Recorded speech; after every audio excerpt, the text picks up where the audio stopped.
El Padre Nuestro es la oración más repetida de la historia humana.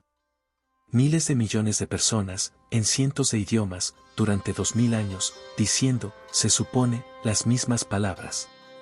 Pero aquí está lo que casi nadie te cuenta en catequesis: no existe una versión original del Padre Nuestro.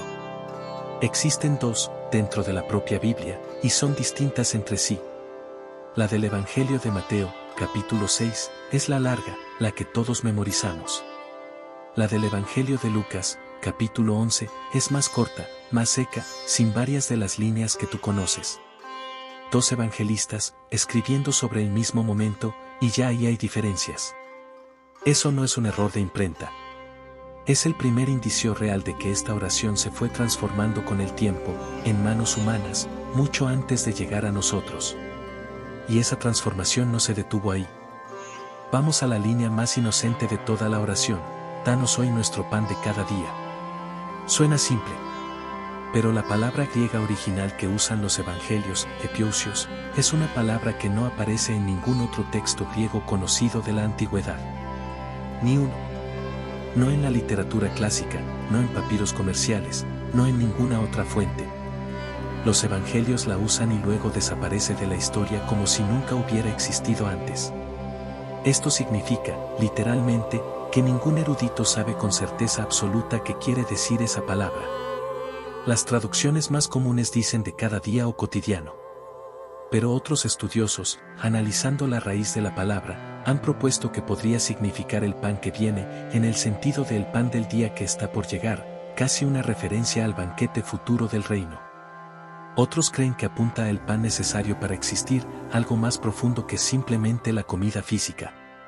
San Jerónimo, cuando tradujo la Biblia al latín en el siglo IV, se topó con el mismo problema y, en un gesto poco común, tradujo la misma palabra de dos formas distintas en Mateo y en Lucas. Porque ni él estaba seguro de cuál era la correcta. Así que cuando rezas el pan nuestro de cada día, estás repitiendo una palabra que ni los traductores más grandes de la historia del cristianismo lograron resolver del todo. Eso no te lo dicen en misa. Esto no pasó hace 2000 años. Pasó hace menos de una década, y probablemente ni te enteraste. La línea dice: no nos dejes caer en tentación. Durante años, el Papa Francisco expresó públicamente su incomodidad con esta traducción, porque, según explicó, sugiere que es Dios quien empuja a las personas hacia el pecado, como si Dios fuera el que provoca la caída. Y esa idea, dijo, no corresponde con la imagen de un padre que ama. La propuesta, adoptada primero en Francia e Italia y luego recomendada para el resto de las traducciones católicas, fue cambiar la frase a algo como no nos dejes caer en la tentación o no permitas que sucumbamos a la tentación, trasladando el peso de la frase: no es Dios quien te tienta, es Dios quien te sostiene para que no caigas. Es un matiz. Pero es un matiz que cambia por completo a quien le echas la culpa cuando fallas. Y es un cambio real, documentado, discutido en el Vaticano, no una teoría filtrada de un manuscrito perdido en el desierto. Y ahora la parte que más sorprende a la gente. Porque tuyo es el reino, el poder y la gloria, por siempre. Amén. Esa línea, la que usamos para cerrar la oración, no aparece en los manuscritos griegos más antiguos que tenemos del Evangelio de Mateo. No está en el Códice Sinaítico ni en el Códice Vaticano, dos de los manuscritos bíblicos completos más antiguos que existen, ambos del siglo IV. Tampoco aparece en la Vulgata de San Jerónimo. Lo que sí sabemos, porque está documentado en textos litúrgicos antiguos como la Didache, un manual cristiano del siglo I o II, es que esta doxología final se usaba en el culto público, cantada o recitada en voz alta por la congregación, mucho antes de que apareciera escrita dentro del texto del Evangelio como tal. Con el tiempo, algún copista la incorporó al texto bíblico, probablemente porque así era como la comunidad ya la rezaba en la práctica. No es una conspiración. Es exactamente como funcionaban los textos religiosos de esa época: la práctica oral y comunitaria a veces terminaba fusionándose con el texto escrito. Pero el resultado es el mismo que te sorprendería: la línea con la que cierras el Padre Nuestro cada domingo, técnicamente, no salió de la boca de Jesús según los manuscritos más antiguos que tenemos. Salió de la iglesia primitiva, en oración comunitaria, y después se coló en el texto.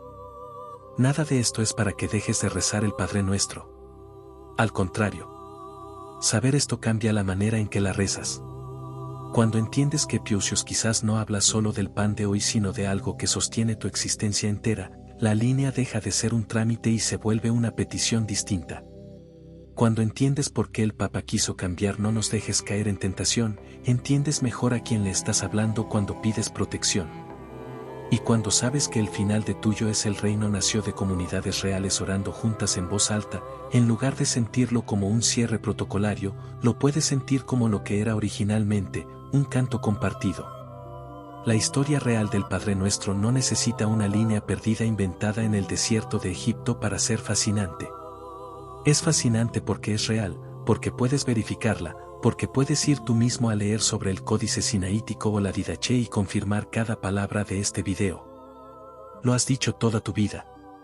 En misa, en funerales, antes de comer, en los peores momentos, cuando ya no sabías qué más decir. Padre nuestro, que estás en el cielo. Las palabras salen solas, automáticas, de memoria. Pero te voy a hacer una pregunta que probablemente nunca te has hecho. ¿Sabes que hay una palabra en esa oración que ningún traductor en 2000 años ha logrado traducir con certeza? ¿Sabes que el Papa pidió, oficialmente, cambiar una de las líneas porque llevábamos siglos rezándola mal? ¿Sabes que el final que tú recitas, porque tuyo es el reino, el poder y la gloria, ni siquiera aparece en los manuscritos más antiguos que tenemos de la Biblia? No es una teoría. No es una revelación mística. Es historia documentada, verificable, que puedes comprobar tú mismo esta noche. Y una vez que la conoces, no vuelves a rezar el Padre Nuestro de la misma manera. Vamos por partes. La próxima vez que reces el Padre Nuestro, vas a escuchar palabras distintas dentro de las mismas palabras de siempre. Si este video te hizo ver algo que no sabías, dale like, me ayuda muchísimo a que llegue a más gente que, como tú, quiere entender su fe de verdad, no solo repetirla. Y déjame en los comentarios, ¿cuál de estos 3 datos no sabías? Te leo a todos. Nos vemos en el próximo video.